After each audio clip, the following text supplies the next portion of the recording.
Welcome to Hanging Out with Robert, that's me. This video contains things that I tinker with throughout the day. For step-by-step detailed instructions of those tasks, you can click on the links in the comment section below. I plan on leaving this video accessible for about 30 days. After that, you can view it through my Patreon account. This video also has tips and tricks that I've learned over the years. So, thank you very much for watching.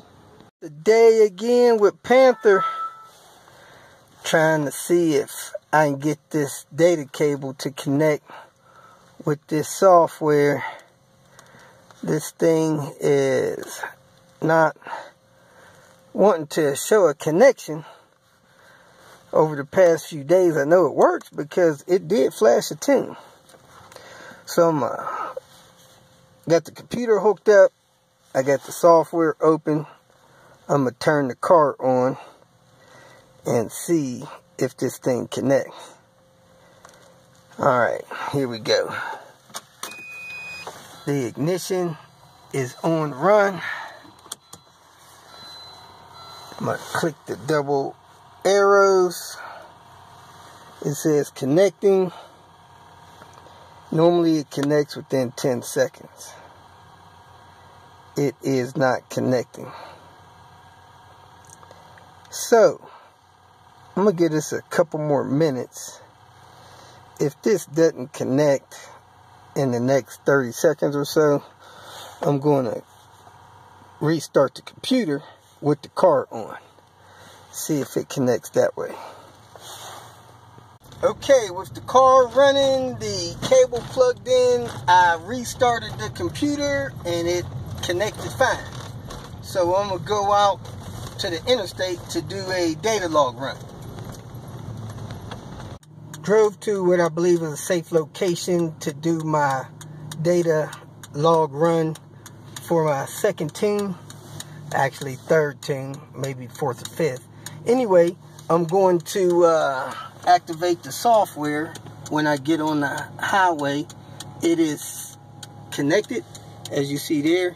I'm going to hit the record button when I get up to 2800 RPMs, and I'm going to run from 2800 RPMs until it knocks, because it's still knocking around 4500 RPMs.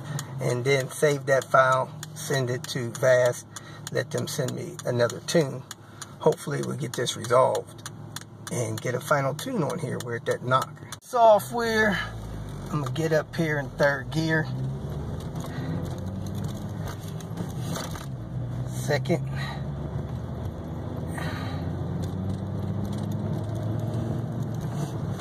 Third. Alright, I'm gonna get this up to the right RPMs. Then I'm going to punch it. That's close there. Now I'm going to go watt.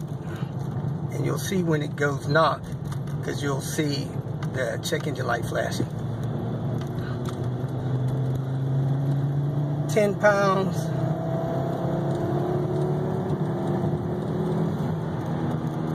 Let off of it, shift to fifth.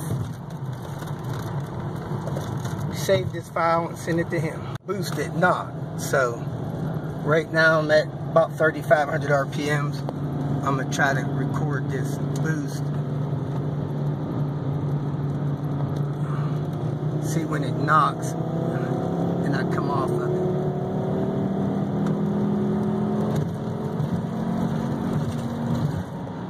Didn't knock that time. Well, for some reason it didn't knock that time, so I'm going to reactivate this software and do another data log run. See what happens. Well, that was strange. I got all the way up to the red line that time without it knocking. So I'm going to send them those two logs and see what happens. I just tried another pull in fourth gear and it knocked in fourth gear. So something's going on. Let's see what goes on. Thing I want to do is control arms on the Panther. I believe the driver's side one is destroyed, and I have some of these two-piece control arms.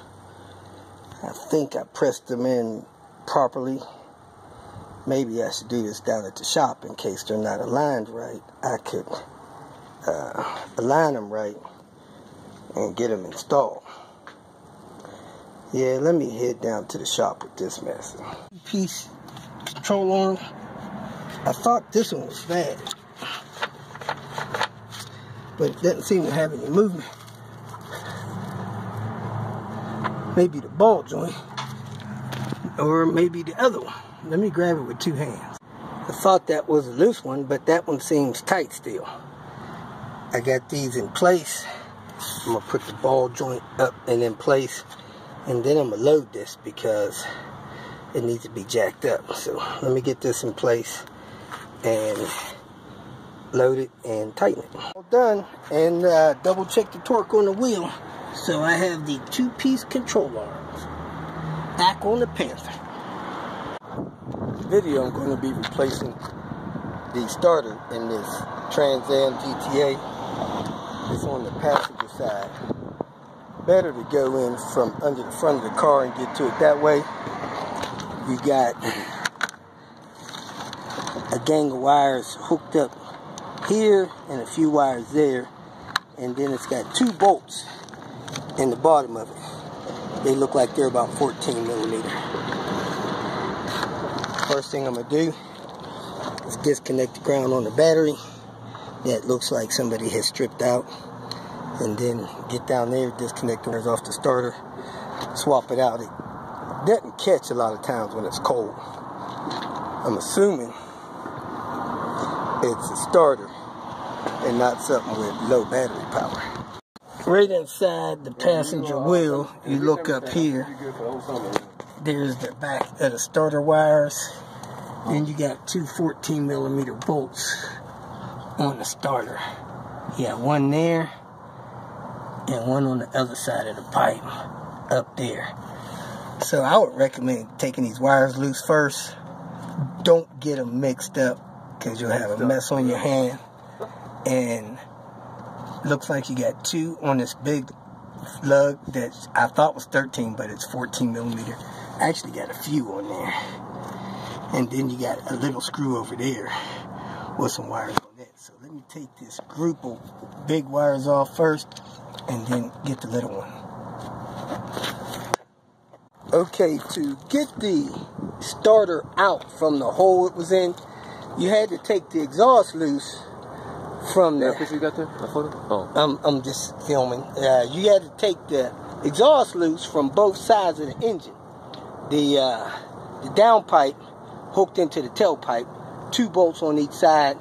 The exhaust dropped about 6-8 inches. Let you get the starter out, put the other one in. I'm gonna hook up the battery and we're gonna see if it'll start. Hopefully this starter works.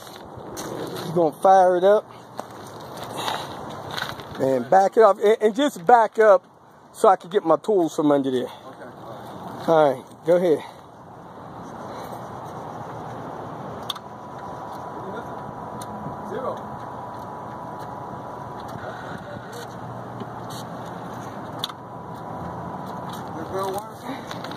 I only took one battery thing loose. You got both wires hooked up? Yeah. I only took one loose. Hold on a second. I might have handed them to you. Alright, the new starter had two posts. I put it on the wrong post. Now we're going to fire it up. Go ahead. Turn like a chick. Make sure you put it on the post closest to the engine, not the one closest to the wheel. Okay. If you feel that this information was useful, please like it and share it with your social media friends. You can subscribe to my channel so that you will get notifications of future videos that I post. You can follow me on Twitter, and if you need to contact me directly, please visit my website. And if you have any questions, leave them below, and someone or myself will reply to them. Again, thank you very much for watching.